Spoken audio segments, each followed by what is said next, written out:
Welcome back, ladies and gentlemen. In this video, we're looking at free fall. You've heard that term before.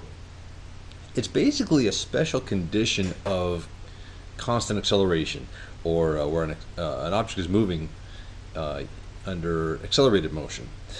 So why are we going to study this? You've been very familiar with gravity basically your whole life, but how much do we actually know about it just from those experiences? For example, is gravity the same everywhere? And are all objects affected in the same way by gravity? So we're going to look at a couple of these details here.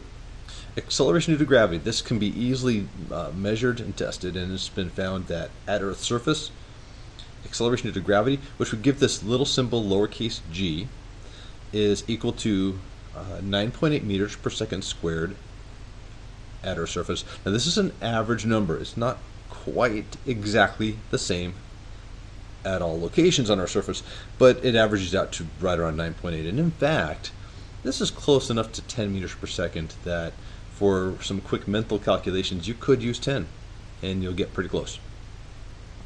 So remember this symbol little g, and we're going to use this a lot. Now, this acceleration acts toward the center of Earth, which for us on the surface of the planet, it just seems to be downward. Downward is toward the center.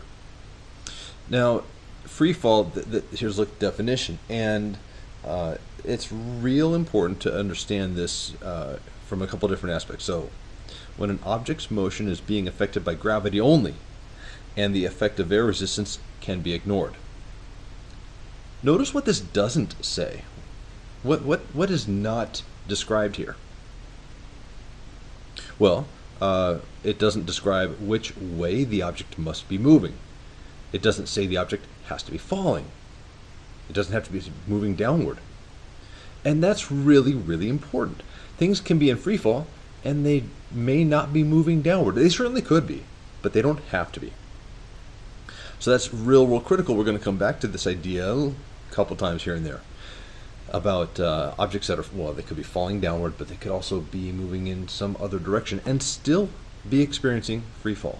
That is possible. Okay, so next I want to compare a hammer and a feather as we were to drop them. And so why look at these two objects for comparison? Well, people for centuries, literally, have tried to understand gravity and learn more about it. In particular, Galileo was one of the more famous people to try to just experimentally figure this out. And Isaac Newton built upon a lot of Galileo's work. But why a hammer and a feather? Not that Galileo and Newton used these, but in 1971, on the Apollo 15 moon mission, astronaut David Scott actually had a hammer and a feather with him. And the reason he took them to the moon was because, well, there is no atmosphere on the moon. There would be no air resistance to those objects falling on the moon. But here we're going to look at these two objects if we were to drop them here in our surface. And of course there is an atmosphere, there will be air resistance. So let's look what happens. Well, we're going to release them from rest. That's what drop means. So there's no initial velocity, and up will be positive. So the velocity is in the downward direction. Acceleration is also in the downward direction. But notice for the hammer, well, it starts off with a slow velocity, and then it speeds up and speeds up and speeds up. That makes a lot of sense. For the feather, same conditions. We're going to drop it from rest. Up is positive. The velocity will be downward. But notice the feather doesn't seem to accelerate. It travels the same distance in the same amount of time. And so if we were to create velocity time graphs, VT graphs, what would they look like? Well, for the hammer, release it from rest, that's a zero velocity, and we see that the velocity is increasing in the negative direction. It's getting faster in the negative direction.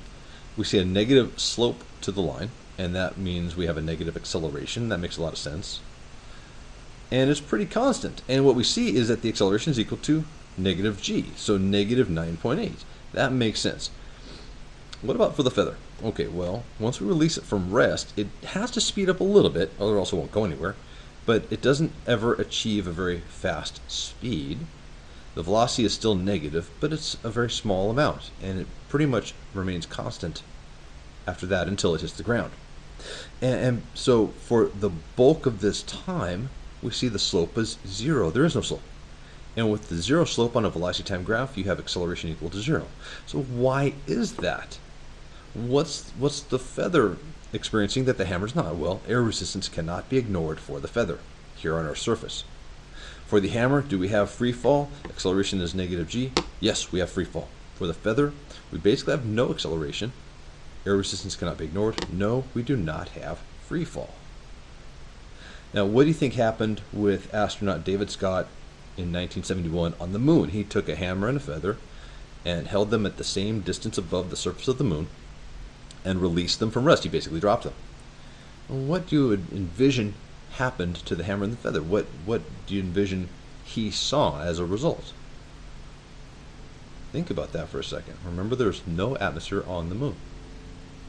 That's it for now. Thanks for watching. I'll catch you next time.